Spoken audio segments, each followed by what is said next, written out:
une excuse ou un coupable, c'est une expression que j'utilise assez souvent quand quelqu'un me dit qu'il ne peut pas faire quelque chose. Eh bien, on va voir que ce n'est pas anodin.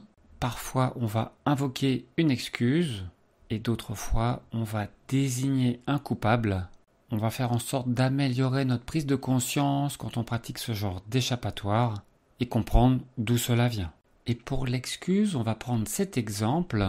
Marc s'est promis de courir 3 fois par semaine et le lundi soir, il a prévu d'aller courir, mais en sortant du travail, il se sent fatigué et il a juste envie de rester sur le canapé.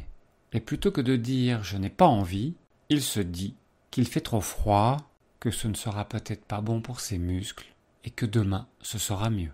Ici, le froid est l'excuse qui justifie le refus, alors que la vraie raison est qu'il n'a pas envie de fournir l'effort ce soir. Deuxième exemple pour le coupable, Sophie doit préparer un rapport, et bien que ce rapport soit important, elle remet la tâche depuis plusieurs jours.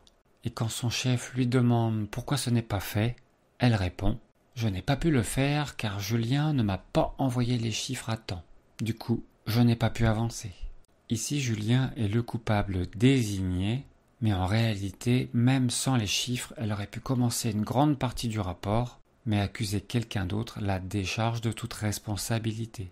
Concernant l'excuse, c'est une justification interne pour éviter la dissonance. Le mécanisme est assez simple. L'excuse sert à protéger son image de soi sans attaquer quelqu'un d'autre. On déplace la cause sur un facteur extérieur et impersonnel. Le temps, la météo, le planning. Son but, réduire la dissonance cognitive. Je reste une personne responsable, ce n'est pas de ma faute. Et comme exemple typique, on saura reconnaître que ce n'est pas le bon moment, ou encore qu'il faisait trop froid, ou bien même que j'avais trop de choses à faire. Et on garde un avantage psychologique. En effet, on garde une image positive de soi sans créer de conflit avec autrui. On va donc l'utiliser quand on veut éviter l'effort sans paraître paresseux, mais quand on ne veut pas attaquer quelqu'un. Par contre, quand on va désigner un coupable, on va faire une externalisation et un déplacement de responsabilité. Le mécanisme ici, c'est que l'on cherche à protéger son image sociale ainsi que d'éviter les sanctions en rejetant la faute sur une personne identifiée. Le but est simple, on cherche à préserver son statut et à éviter d'être perçu comme fautif. Cela active des réflexes d'auto-préservation liés au statut social, à travers des principes d'auto-justification. Comme exemple typique, on aura « Julien ne m'a pas envoyé les données » ou encore « L'équipe n'a pas suivi les consignes » voire « Mon supérieur ne m'a pas prévenu ». Et bien sûr, on a l'avantage psychologique que l'on garde son intégrité perçue en accusant un autre acteur. On reste la victime des circonstances, mais cette fois avec un responsable humain. Et c'est souvent utilisé dans un contexte professionnel ou social où il y a un risque de jugement ou de sanction. Alors voilà, sans s'en rendre compte, on peut avoir ce genre d'arbre de décision par rapport à certaines situations embêtantes. De manière induite, on va se poser la question à savoir s'il y a un risque social, un risque de jugement ou encore de sanction. Et si ce n'est pas le cas, on risque de choisir une excuse. Ça va être un facteur neutre.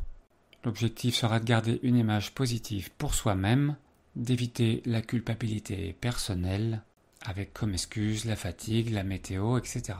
Et derrière, il y a un biais cognitif qui est celui de l'autocomplaisance. Par contre, s'il y a un risque de jugement social, eh bien, on aura tendance à partir dans la désignation d'un coupable, avec comme motivation d'éviter la perte de statut ou d'éviter la sanction.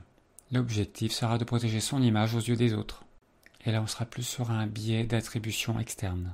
Alors voilà, je rencontre tellement souvent ces deux biais quand quelqu'un décide de ne pas faire quelque chose, car en final, c'est bien une décision interne.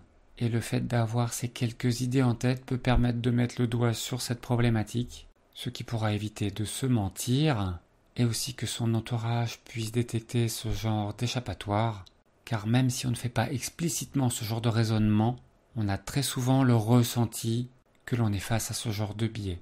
Nous avons donc à la fois un intérêt personnel pour continuer de progresser et de s'améliorer, et aussi un intérêt social pour garder une posture relativement intègre au lieu des autres.